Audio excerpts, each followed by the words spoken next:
नमस्कार, मी दिनकर शिंदे. आपण पाहताय डीएस न्यूज. तुमचं मत माझं मत मध्ये आपलं स्वागत. मित्रांनो, महत्त्वाचा विषय मी आपल्यासाठी घेऊन आलो आणि तो म्हणजे असा आहे की मनोज जरांगे पाटलांनी 30 मे पासून आंतरवाली सराटीमध्ये आमरण उपोषणाचा इशारा दिला होता आणि या इशाऱ्यानंतर त्यांनी सरकारवर सुद्धा अनेक पद्धतीने त्या ठिकाणी टीका केली होती, टिप्पणी केली होती आणि सरकारमध्ये जे आश्वासन दिले गेलेले आहेत ते पूर्ण करण्याची धमक दिसत नाही. त्यामुळे मुख्यमंत्री देवेंद्र फडणवीस असतील किंवा महायुती सरकारमधले तिन्ही पक्षाचे नेते असतील, या तिन्ही पक्षावर जरांगे पाटलांनी सडकूट टीका सुद्धा केली होती आणि एवढंही सांगितलं की तुम्ही आश्वासन देताय, परंतु दिलेले आश्वासन, केलेल्या मागण्या या तुम्ही पूर्ण करू म्हणताय, परंतु पूर्ण करत नाहीत. आणि असं जर होत नसेल तर 30 मे पासून आपण आंतरवाली सराटीमध्ये आमरण उपोषण करू. यासाठी त्यांनी कोट्यवधी मराठा समाजाला एकत्र येण्याचं आवाहन सुद्धा केलं होतं. हे करत असताना भारतीय जनता पार्टीचे आमदार प्रसाद लाड यांनी मात्र जरांगे पाटील यांनी जी टीका केली होती किंवा जरांगे पाटील यांनी मुख्यमंत्री देवेंद्र फडणवीस यांच्याविषयी जे वक्तव्य केलं होतं त्याला विरोध दर्शवला आणि राज्य सरकारनं, महायुती सरकारनं देवेंद्र फडणवीस यांच्या नेतृत्वाखाली मराठा समाजाला आरक्षण दिलेलं आहे. त्यांच्या जेवढ्या मागण्या होत्या त्या मागण्या जवळजवळ मान्य केलेल्या आहेत असंही त्यांनी सांगितलं. आणि जरांगे पाटील यांनी देवेंद्र फडणवीस यांच्याविषयी बोलताना पूर्ण माहिती घेऊन बोलावं असंही त्यांनी म्हटलं होतं. जर तशी वेळ येत असेल तर जरांगे पाटलांकडे वेगवेगळ्या पक्षाचे आमदार मंत्री येतात, ते त्यांच्याशी चर्चा करतात, मात्र भारतीय जनता पार्टीच्या किंवा आमच्यासोबत चर्चा का करत नाहीत? जर असं असेल तर आम्ही त्यांच्यासोबत चर्चा करायला तयार आहोत, असं आमदार असलेले प्रसाद लाड यांनी या ठिकाणी माध्यमांच्या समोर वक्तव्य केलं होतं. लक्षात घ्या, ज्या दिवशी प्रसाद लाड यांनी वक्तव्य केलं अगदी त्याच दिवशी मनोज जरांगे पाटलांनी तात्काळ पत्रकार परिषद घेतली. माध्यमांच्या समोर त्यांनी सांगितलं की प्रसाद लाड बोलताना म्हणाले की मी मराठा आहे आणि जरांगे पाटील हे आमचे भाऊ आहेत, त्यामुळे मराठा समाजाच्या जे काही अडीअडचणी आहेत, प्रश्न आहेत, आरक्षणाच्या संदर्भातला आहे त्याची मला जाणीव आहे, असं प्रसाद लाड बोलले. जर असं बोलत असतील तर लाड भाऊला मी विनंती करतो की त्यांनी आंतरवाली सराटीत यावं, आपण चर्चा करू. आणि जरांगे पाटलांनी हेही सांगितलं की मी आजपर्यंत आंतरवाली सराटीत स्वतःहून कुणालाही या म्हणलो नाही, कधी कुणाला निमंत्रण दिलं नाही. ज्याला यावं वाटलं त्याने आंतरवाली सराटीमध्ये ते आले, आमच्या आंदोलनामध्ये सहभागी झाले, आमच्या मागण्या काय त्याही समजून घेतल्या आणि तडजोड करण्याच्या संदर्भात राज्य सरकारचं शिष्टमंडळ सुद्धा स्वतःहून आलं होतं. परंतु आज प्रसाद लाड हे स्वतः बोलतायत की मी मराठा आहे आणि मराठा समाजाच्या आरक्षणाच्या संदर्भात मला जाणीव आहे, या लढ्यामध्ये मी उतरलेलो आहे. जरांगे भाऊ जे बोलतायत, जरांगे दादा जे मागणी करतायत त्या संदर्भात राज्य सरकारने निर्णय घेतलेत. मी त्यांच्याशी चर्चा करेल. जर त्यांनी चर्चेला बोलवलं तर या चर्चेमधून यातून मार्ग काढला जाईल, असं प्रसाद लाड बोलले. आणि यालाच जरांगे पाटलांनी पकडलं आणि जरांगे पाटलांनी सांगितलं की प्रसाद लाड यांनी आंतरवाली सराटीमध्ये 23 मे पर्यंत यावं. म्हणजे 23 मेला जर तुम्ही आले तर तुमच्या समोर आम्ही आमच्या मागण्या आणि आमचं जे काही म्हणणं आहे ते थेटपर्यंत तुमच्या समोर मांडू. कारण प्रसाद लाड हे मुख्यमंत्री देवेंद्र फडणवीस यांच्या अत्यंत निकटवर्ती आहेत, अत्यंत जवळचे आहेत. प्रसाद लाड यांचा शब्द मुख्यमंत्री देवेंद्र फडणवीस हे पडू देत नाहीत, हे संपूर्ण महाराष्ट्राला माहिती आहे. आणि हीच जाणीव जरांगे पाटलांनी आपल्या वक्तव्यातून करून दिली. त्यांनी सांगितलं आजपर्यंत अनेक गेले, अनेक आले, परंतु प्रसाद लाड हे ज्यावेळेस बोलतायत की मी समाजाचा आहे आणि यातून चर्चेतून मार्ग काढू, तुमच्या मागण्या ज्या आहेत त्या मान्य केलेल्या त्या तात्काळ आम्ही मुख्यमंत्री देवेंद्र फडणवीस यांची चर्चा करून आम्ही ते पूर्ण करू. असं जर असेल तर प्रसाद लाड यांनी 23 मे पर्यंत आंतरवाली सराटीत यावं. आता प्रश्न असा झाला की प्रसाद लाड यांच्यासमोर प्रश्न झाला की जावं की नाही जावं. कारण आता जावं तर जरांगे पाटील ज्या मागण्या आणि जे बोलतील ते ऐकून घ्यावं लागेल, आणि जर जायचं नसेल तर मग मात्र आपण तोंडावर पडू आणि सरकार सुद्धा त्या ठिकाणी तोंडावर पडेल. कारण प्रसाद लाड म्हणजे केवळ एक आमदार नाही तर ते देवेंद्र फडणवीस यांचे अत्यंत निकटवर्ती आमदार आहेत. आणि त्यामुळे प्रसाद लाड यांनी सुद्धा विलंब केला नाही आणि त्यांनी सांगितलं की मी आंतरवाली सराटीमध्ये जाऊन त्या ठिकाणी जरांगे पाटलांची भेट घेतोय आणि ती 23 तारखेला नाही तर मी 22 तारखेलाच येतोय. ते एक दिवस अगोदर आंतरवाली सराटीमध्ये आले. मनोज जरांगे पाटील आणि प्रसाद लाड यांच्यामध्ये जवळपास 1.5 तास चर्चा झाली. आणि आपल्याला माहिती आहे की जरांगे पाटील जी चर्चा करतात ती थेट जनतेसमोर करतात, माध्यमांसमोर करतात, त्यामध्ये कुठलाही आडपडदा नसतो. अगदी तशाच पद्धतीने ही चर्चा झाली. जरांगे पाटील आणि प्रसाद लाड माध्यमांच्या समोर बोलले. त्या ठिकाणी जरांगे पाटलांनी आमच्या ज्या मागण्या आहेत मराठा समाजाच्या त्या तुमच्या समोर मी या ठिकाणी पुन्हा एकदा मांडतो असं सांगून प्रसाद लाड यांच्या समोर सगळ्या मागण्या त्यांनी सांगितल्या. मग त्यामध्ये मागण्या कोणत्या होत्या? एक तर हैदराबाद गॅजेट लागू करा, सातारा गॅजेट लागू करा, जे तुम्ही लागू करतो म्हणाला होता. हैदराबाद गॅजेट तुम्ही लागू केले, परंतु मराठा समाजाला अजूनही त्यातल्या सर्टिफिकेट जे आहेत, कुणबीच्या नोंदीचे किंवा कुणबी प्रमाणपत्र जे आहेत ते मिळत नाहीयेत, ते तात्काळ मिळाले पाहिजेत हे त्यांनी सांगितलं. त्यासोबत शिंदे समितीला मुदतवाढ द्या हेही सांगितलं. त्यानंतर ज्या आंदोलनामध्ये गुन्हे दाखल झालेले आहेत ते तुम्ही मागे घेतो म्हणले होते, ते घेतले नाहीत याची सुद्धा त्यांनी जाणीव प्रसाद लाड यांना त्या ठिकाणी करून दिली. ज्या आंदोलनामध्ये ज्या आंदोलकांचं बळी गेलेलं आहे, शहीद झालेले आहेत, त्यांना सुद्धा नोकरीत घेतो म्हणून सांगितलं होतं, त्यांनाही नोकरीत घेतलं नाही. अशा एक ना अनेक म्हणजे त्यांच्या ज्या जुन्या मागण्या होत्या त्याच मागण्या त्यांनी प्रसाद लाड यांच्यासमोर ठेवल्या. या मागण्या सरकारनं मान्य केल्या, पण अद्याप पूर्ण का केल्या नाही असा प्रश्न त्यांनी उपस्थित केला. आणि हे बोलत असताना त्यांनी छगन भुजबळ, धनंजय मुंडे यांच्यावर सुद्धा आसूड ओढला. कारण तुम्ही सांगताय ओबीसी इतक्या टक्के आहेत, मग मराठा समाज गेला कुठं, मुस्लिम समाज गेला कुठं, ब्राह्मण समाज गेला कुठं, हे सुद्धा प्रश्न त्यांनी प्रसाद लाड यांना उपस्थित केले. त्यामुळे त्यांनी सांगितलं की 1994चा जो GR काढला त्यामध्ये ओबीसी मध्ये काही जातींना घेण्यात आलं आणि त्यांना आरक्षण देण्यात आलं, पण इथं मराठा समाजाच्या नोंदी सापडल्या आहेत, सगळे तपासण्या त्यांच्या झालेल्या आहेत, आणि असं असताना आम्हाला आरक्षण तुम्ही सरसकट का देत नाहीत हा प्रश्न तुम्ही मुख्यमंत्री देवेंद्र फडणवीसांना विचारा आणि आमच्या मागणीच्या संदर्भात निर्णय घ्या. प्रसाद लाड यांनी यावेळी स्पष्टपणे सांगितलं की आपण ज्या काही मागण्या केलेल्या आहेत या जवळजवळ सगळ्याच राज्य सरकारनं आणि मुख्यमंत्री देवेंद्र फडणवीस यांनी मान्य केलेल्या आहेत. यावरती आणखीन अंमलबजावणी काही होणं गरजेचं आहे, ते तुम्ही निदर्शनास आणून दिलंय. मी मुंबई या ठिकाणी गेल्यानंतर मुख्यमंत्री आणि उपमुख्यमंत्री यांच्याशी चर्चा करून आणि त्यासोबत जी उपसमिती आहे त्यांच्यासोबत सुद्धा चर्चा करून यावरती तात्काळ निर्णय घेण्याच्या संदर्भात विचार करू असंही त्यांनी सांगितलं. परंतु मला थोडा वेळ द्या. जरांगे पाटलांनी सांगितलं की 28 मे पर्यंत तुम्ही यावरती निर्णय घ्या, राज्य सरकारला निर्णय घ्यायला लावा. जर तुम्ही 28 मे पर्यंत निर्णय घेणार असाल तर 30 मेला मी जे आमरण उपोषण अंतरवली सराटीमध्ये करणार आहे ते मी मागे घेतो असंही त्यांनी सांगितलं. आज तुम्ही आम्हाला थांबा म्हणून सांगितलं तर महाराष्ट्रातल्या कानाकोपऱ्यात आणि गावागावात सुरू असलेल्या बैठका या मराठा सेवकांनी त्या ठिकाणी थांबवल्यात. मी त्यांना तसं आवाहन केलेलं आहे आणि त्यामुळे आमचा अंतरवली सराटीमध्ये जो कोट्यवधी मराठा समाज एकत्र आम्ही आणू इच्छित होतो तो तुमच्यामुळे आम्ही बैठका थांबवल्यात असंही त्यांनी प्रसाद लाड यांना सांगितलं.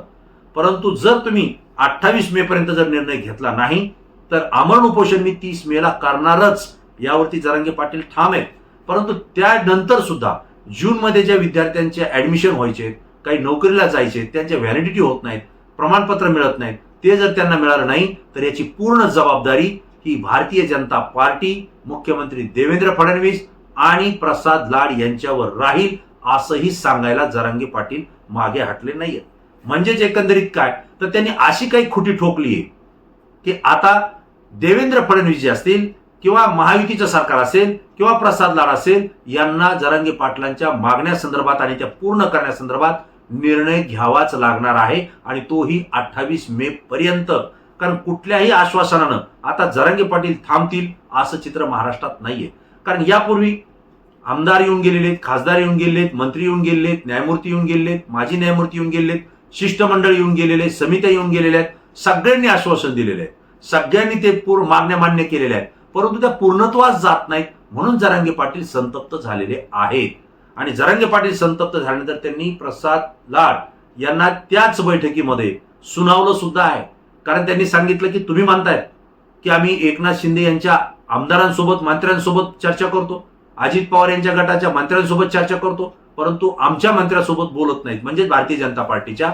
तर जरांगे पाटलांनी सांगितलं तुमचे मंत्री, तुमचे नेते आणि तुमचे कार्यकर्ते फुगीर आहेत, त्यांना गर्व झालेला आहे.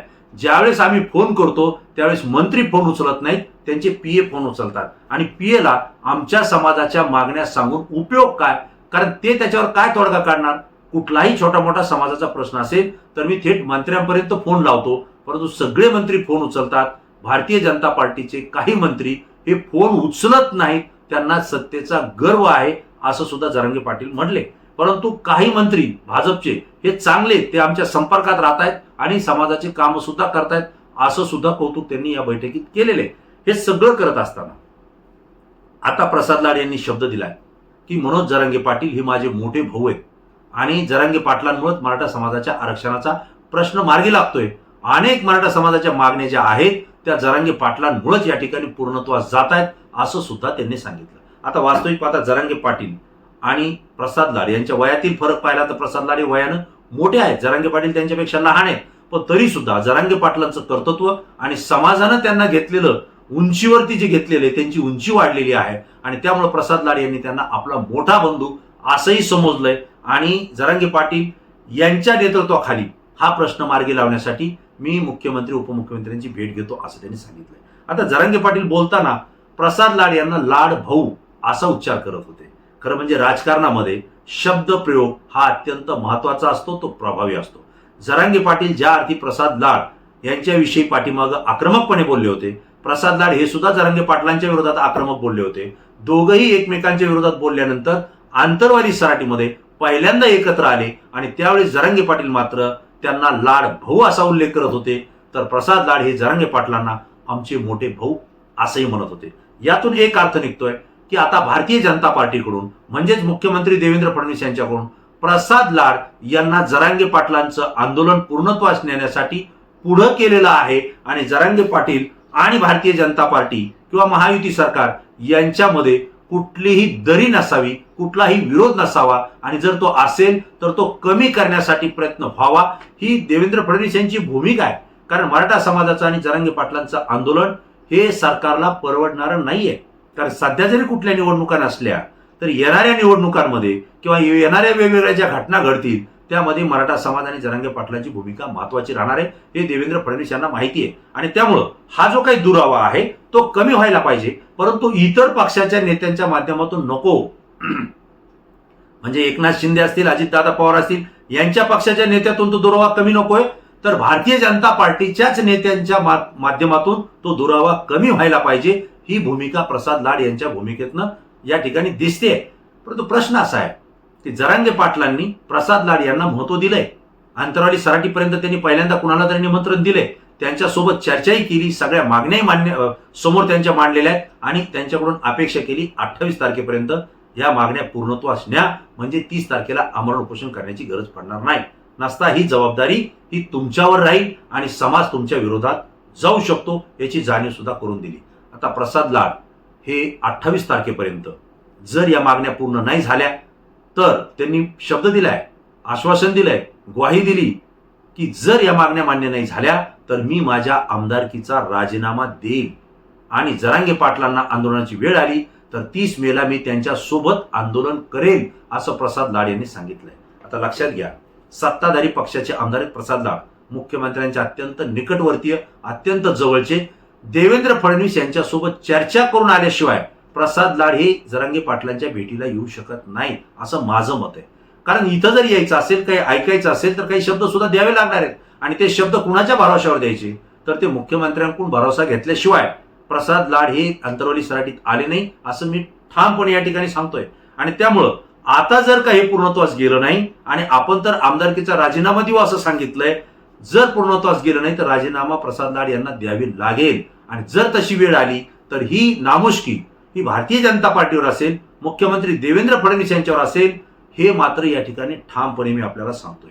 त्यामुळे अशी वेळ येऊ देऊ नये यासाठी देवेंद्र फडणवीस आता पुढचं पाऊल टाकतील आणि मराठा समाजाच्या ज्या मागण्या आहेत, ज्या मान्य केलेल्या आहेत, त्या पूर्ण करण्यासाठी ज्या काही छोट्या मोठ्या अडीअडचणी आहेत त्या बाजूला करून हा निर्णय त्या ठिकाणी सरकारला घ्यावा लागेल, हे मात्र या ठिकाणी सत्य आहे. आता देवेंद्र फडणवीस हे प्रसाद लाड यांना किती महत्व देतात हा सुद्धा प्रश्न आहे. कारण जरांगे पाटलांनी भाऊ म्हणून त्यांना महत्व दिलंय, परंतु देवेंद्र फडणवीस यांनी सुद्धा प्रसाद लाड यांना भाऊ म्हणून महत्व देणं गरजेचं आहे.